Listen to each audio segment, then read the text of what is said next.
Hello everyone, good morning. कैसे हैं आप सब? Welcome back wifi study with Nandini. Discuss करेंगे 29 जुलाई के करंट अफेयर और उसके पहले मॉर्निंग का थॉट देखेंगे, फिर अपनी क्लास को स्टार्ट करेंगे। और उसके भी पहले आप सबका तहे दिल से शुक्रिया कि आप सब मुझे सपोर्ट कर रहे हैं, मेरे साथ बने हुए हैं। एक रिक्वेस्ट और है कि अगर आप चैनल विजिट करते हैं तो लाइक करना मत भूलिए और कमेंट बॉक्स खुला हुआ है, तो आप अपने सुझाव दे सकते हैं। आपको जो भी लगता है वो सारी बातें आप कह सकते हैं, मेरे तक अपनी बात को पहुंचा सकते हैं। तो आइए स्टार्ट करते हैं अपनी क्लास।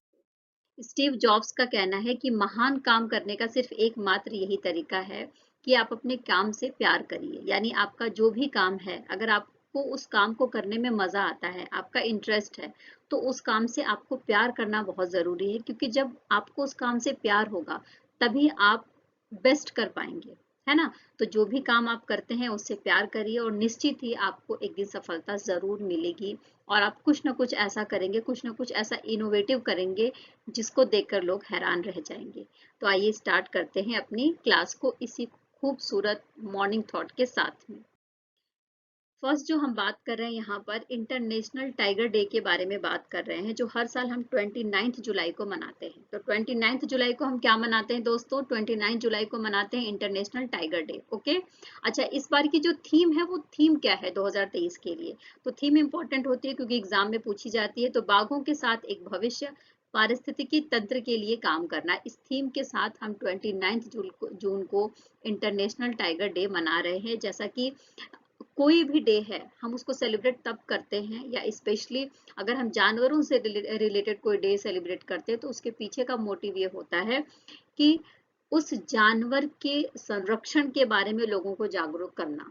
तो बाघ बाघ के बारे में जैसा कि हम सबको बहुत अच्छे से पता है कि ये बिल्ली प्रजाति से रिलेट करता है और इसका पारिस्थितिकी तंत्र में और जो फूड चेन है उसमें एक इम्पॉर्टेंट रोल है। एक कंज्यूमर है वो, एक उपभोक्ता है ना। तो जिससे सारी फूड चेन सही से बनी रहती है और हमारा जो इकोसिस्टम है वो भी सही से काम करता है। तो इस बात को ध्यान में रखते हुए बाघों को संरक्षण देने के लिए, उसकी जो विलुप्त हुई प्रजातियां हैं उनको बचाने के लिए हर साल अंतर्राष्ट्रीय दिवस के रूप में मनाया जाता है 29 जुलाई को, अंतर्राष्ट्रीय बाघ दिवस। ओके। अच्छा, अब बाघ का जो वैज्ञानिक नाम है वो क्या है? तो इसका वैज्ञानिक नाम है यानी साइंटिफिक नेम है पैंथेरा टाइग्रिस। क्या नाम है? Panthera Tigris. और जो भारतीय उपप्रजातियां हैं उसमें पैंथेरा टाइग्रिस और टाइग्रिस आता है। ओके। अच्छा, साथ में मैं आपको बता दूं कि पूरी दुनिया में बाघ की 8 प्रजातियां पाई जाती हैं। यानी जो टाइगर है उसकी 8 प्रजातियां पूरी दुनिया में पाई जाती हैं, जिसमें से भारत के बारे में बात करें तो भारतीय उपमहाद्वीप में बंगाल टाइगर्स पाया जाता है। और इसके अलावा भारत चीनी बाघ महाद्वीपीय दक्षिणी पूर्व एशियाई, यानी ये जो प्रजाति है ये भी भारत में पाई जाती है। 3 प्रजातियां ऐसी हैं जो बाघ की विलुप्त हो गई हैं। कौन कौन सी हैं? तो कैस्पियन बाघ है जिसमें जावन बाघ है जो जावा इंडोनेशिया वाले क्षेत्र का है, और बाली बाघ है जो इंडोनेशिया बाली वाले क्षेत्र से रिलेट करता है। तो ये जो 3 विलुप्त हो चुकी हैं बिल्कुल, और जो बची हुई 5 प्रजातियां हैं उनको संरक्षण देने के लिए ये जो अंतर्राष्ट्रीय बाघ दिवस है वो मनाया जाता है हर साल। देखो, अगर भारत के बारे में बात करें तो भारत जो है भारतीय वन्य जीव अधिनियम 1972 के तहत जो भी हमारे देश में, हमारे देश के जंगलों में जो जीव जंतु पशु पक्षी पाए जाते हैं उनके लिए काम करता है इस अधिनियम के तहत। इसके अलावा जो कल भी हमने डिस्कस करा था अंतर्राष्ट्रीय प्रकृति संरक्षण संघ, जिसको जिसकी एक लाल सूची है, रेड एक सूची है, उसके माध्यम से भी ऐसे जीव जंतुओं की लिस्ट बनी हुई है जो क्या हो रहे हैं, विलुप्त हो रहे हैं और जिनको बचाने की जरूरत है। वर्ल्ड वाइल्ड लाइफ फंड और साथ में ही जो international fund for animal welfare है, इन सब के माध्यम से वन्य जीव जंतुओं के संरक्षण के लिए काम किया जाता है।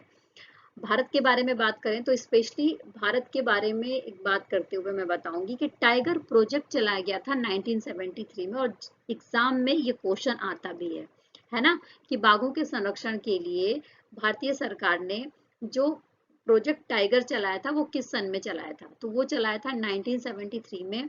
और किसके द्वारा चलाया गया था? तो भारत का जो पर्यावरण वन और जलवायु परिवर्तन मंत्रालय है उसके तहत चलाया गया था, जिसका मेन मोटिव ही यही था कि जो राष्ट्रीय उद्यान है उसमें बाघों को आश्रय दिया जाए।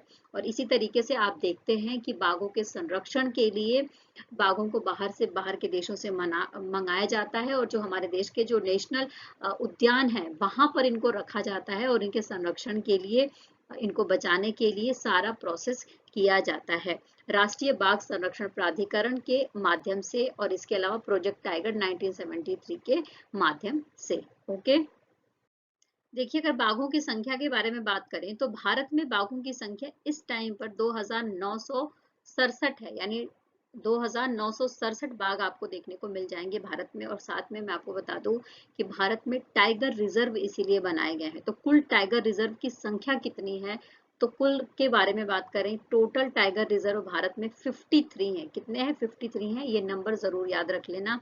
सबसे बड़ा जो टाइगर रिजर्व है वो कहाँ पर है, तो आंध्र प्रदेश का है नागार्जुन सागर श्री शैलम टाइगर रिजर्व सबसे बड़ा टाइगर रिजर्व है, और सबसे छोटा महाराष्ट्र का बोर टाइगर रिजर्व है। ओके, बाघों के संरक्षण की जरूरत इसलिए है कि जैसा मैंने आपको पहले ही बता दिया कि हमारा जो इकोलॉजिकल सिस्टम है उसमें जो फूड चेन है उसमें सबसे बड़ा रोल बाघ का है, क्योंकि ये बहुत बड़ा कंज्यूमर या उपभोक्ता है इस फूड चेन को बनाए रखने के लिए, इसीलिए इसके संरक्षण की बहुत ज्यादा आवश्यकता है। देखिए यूनेस्को के बारे में बात कर रहे हैं। यूनेस्को के बारे में बात करते हुए हम सबको बहुत अच्छे से पता है कि संयुक्त राष्ट्र संघ का एक संगठन है। पूरी दुनिया में सांस्कृतिक विरासत को बचाने के लिए, उसको संरक्षण देने के लिए बहुत सारा काम इसके द्वारा किया जाता है। तो इसी क्षेत्र में बात करते हुए UNESCO's Asia Pacific cultural heritage award किसे दिया गया है, तो मुंबई का एक रेलवे स्टेशन है भायखला रेलवे स्टेशन, इसे दिया गया है। इसकी घोषणा नवंबर 2022 में कर दी गई थी और 24 जुलाई को यह अवार्ड दे दिया गया है। अगर इस रेलवे स्टेशन के बारे में बात करें तो ये 169 ईयर साल पुराना है, और साथ में ही इसका जो वास्तुशिल्प है, इसकी जो सांस्कृतिक विरासत है, उसको बचाने के लिए जुलाई 2019 से ही काम स्टार्ट कर दिया गया था।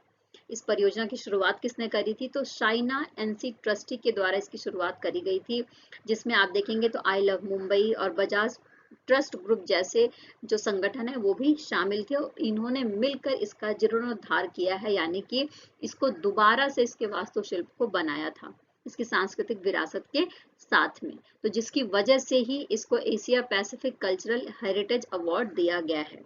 यूनेस्को पुरस्कार के बारे में बात करें तो जैसा कि मैंने आपको बता दिया कि ये जो सांस्कृतिक पुरस्कार है, जो Asia Pacific cultural heritage award है, ये अवार्ड स्पेशली उन संस्थाओं को या उन जगहों के लिए दिया जाता है जो एक सांस्कृतिक विरासत के रूप में अपना जो उनका मूल कल्चर है, जो उनका मूल गौरव है, उसको प्राप्त कर पाए हों। तो आई होप कि आपने सारी बात को अच्छे से समझ लिया होगा कि जो उनका ओरिजिनल उनकी ग्लोरी है उसको वो प्राप्त कर पाए हों। ऐसे संस्थाओं को या ऐसी जगहों को ये अवार्ड दिया जाता है यूनेस्को के द्वारा। आइए एक उपन्यास के बारे में, नॉवेल के बारे में बात करते हैं जिसका नाम है चाय टाइम एट सिनामन गार्डन्स। इसको लिखा किसके द्वारा गया है, तो एक लेखिका है, श्रीलंकाई मूल की हैं, ऑस्ट्रेलिया की लेखिका है जिनका नाम है शंकरी चंद्रन। क्या नाम है? शंकरी चंद्रन। इनके द्वारा लिखा गया है, और इस उपन्यास को, इस नॉवेल को माइल्स फ्रैंकलिन साहित्यिक पुरस्कार मिला है, जो ऑस्ट्रेलिया का सबसे बड़ा साहित्यिक पुरस्कार है।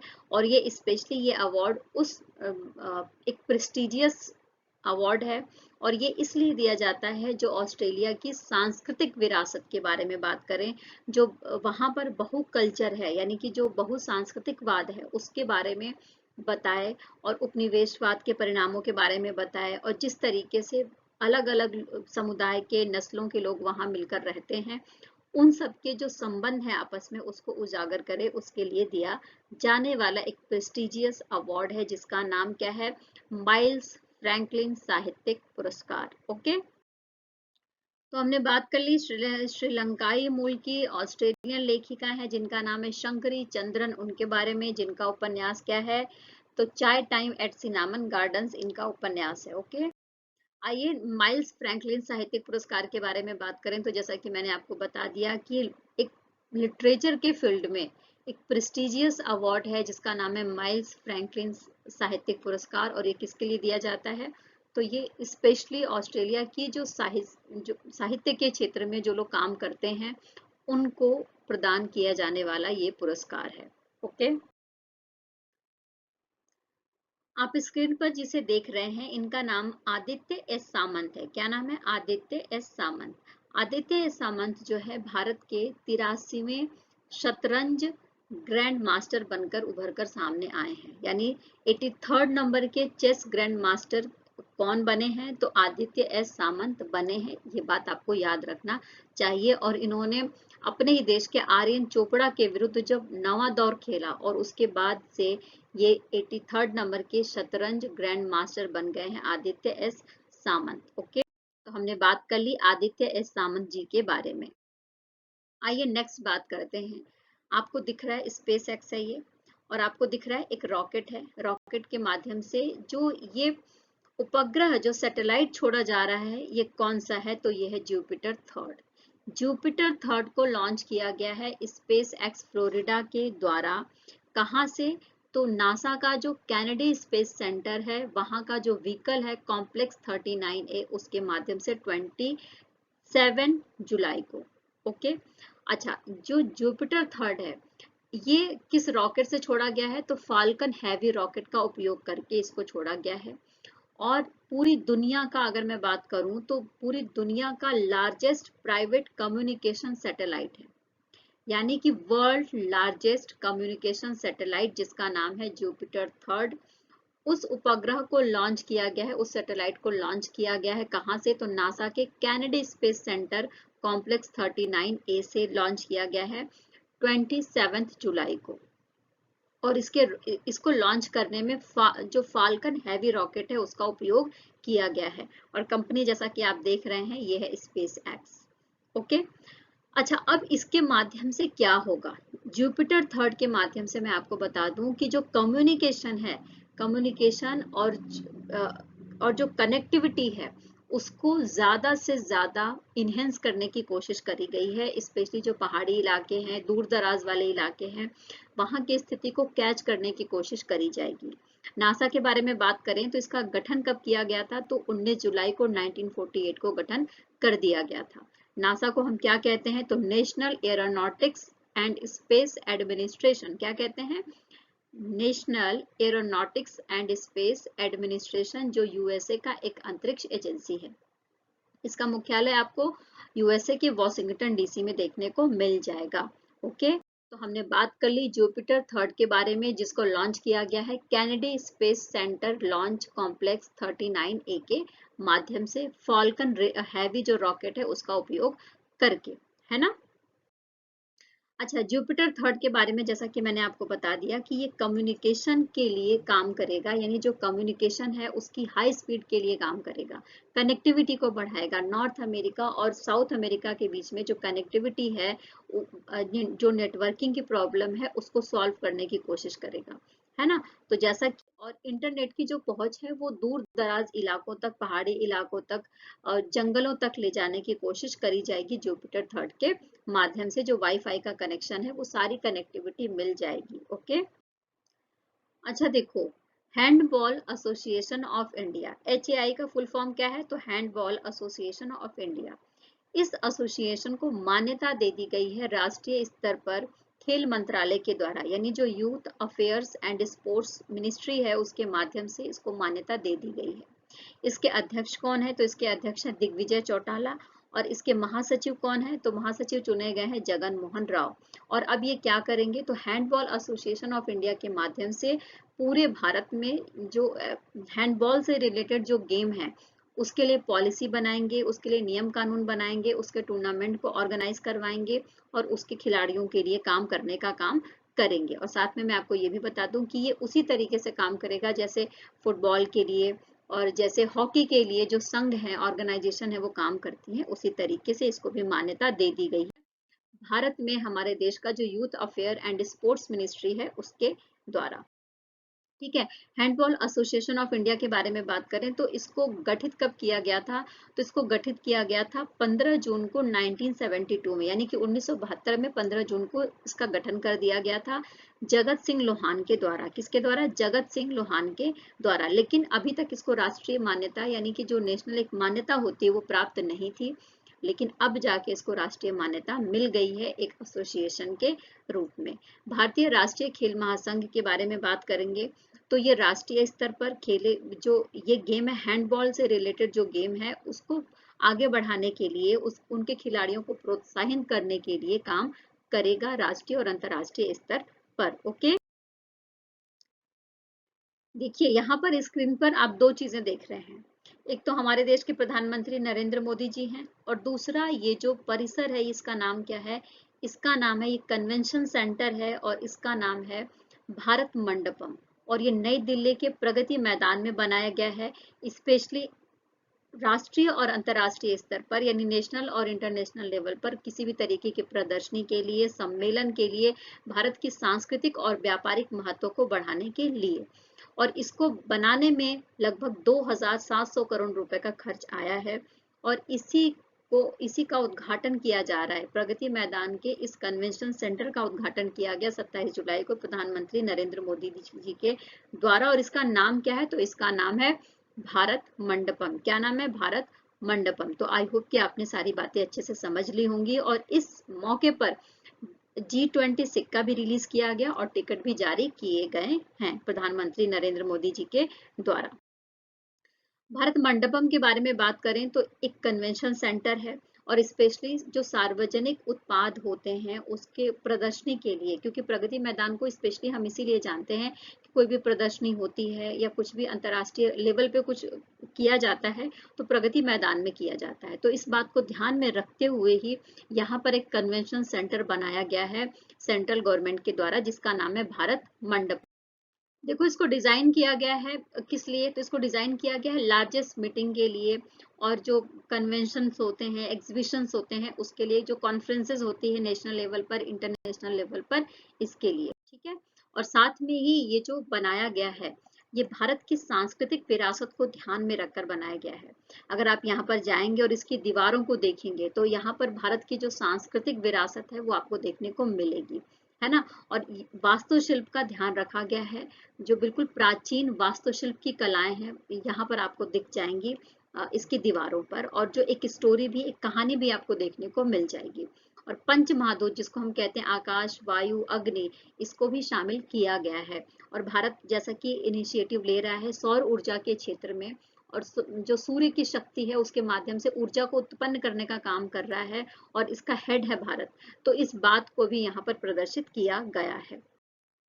देखिए इस कन्वेंशन सेंटर के बारे में बात करते हुए मैं आपको बता दूं कि इसमें एक टाइम में 7,000 लोग बैठ सकते हैं, है ना। और अभी तक ऑस्ट्रेलिया का जो सिडनी है वहां पर एक ओपेरा हाउस था, तो उस ओपेरा हाउस में सबसे ज्यादा लोग बैठ सकते थे दुनिया में, है ना। लेकिन अपने तरीके का ये एक बहुत बड़ा कन्वेंशन सेंटर बनाया गया है जिसमें एक टाइम में 7,000 लोग बैठ सकते हैं। आइए नेक्स्ट बात करते हैं यूनेस्को के बारे में। यूनेस्को ने क्या कहा है? यूनेस्को यानी कि संयुक्त राष्ट्र शैक्षिक, वैज्ञानिक और सांस्कृतिक संगठन, जो शिक्षा के क्षेत्र में, विज्ञान के क्षेत्र में और सांस्कृतिक विरासत के क्षेत्र में एक तरीके से इंटरनेशनल लेवल का एक ऑर्गेनाइजेशन है, संयुक्त राष्ट्र से रिलेट करता है। उसने एक बात कही है, बात ये कही है कि विश्व स्तर पर स्कूलों में जो स्मार्टफोन है उसको बैन कर दिया जाए। और इस बैन के पीछे का रीजन उन्होंने ये बताया है कि बैन इसलिए किया जाएगा क्योंकि बच्चे स्मार्टफोन में लगे रहते हैं, और उससे क्या होता है, उनके जो सीखने की जो कैपेसिटी है वो कम हो जाती है, और वो स्मार्टफोन, टैबलेट, लैपटॉप के माध्यम से ही सारी बातें सीख रहे हैं, वो अपने दिमाग का कम से कम इस्तेमाल कर रहे हैं। तो इस बात को ध्यान में रखते हुए ही एजुकेशन का जो सिस्टम है उसको सुधारने के लिए ऐसा कहा गया है यूनेस्को के द्वारा। जैसा कि हम सबको पता है कि कोविड 19 के टाइम में महामारी जब फैली थी तो उस समय सारा सारा काम ऑनलाइन हो रहा था। बच्चों की पढ़ाई भी क्या हो रही थी, ऑनलाइन हो रही थी। उसकी वजह से ही बच्चों को एक तरीके से लत लग गई है फोन की, उनके हाथ में हर समय स्मार्टफोन रहता है।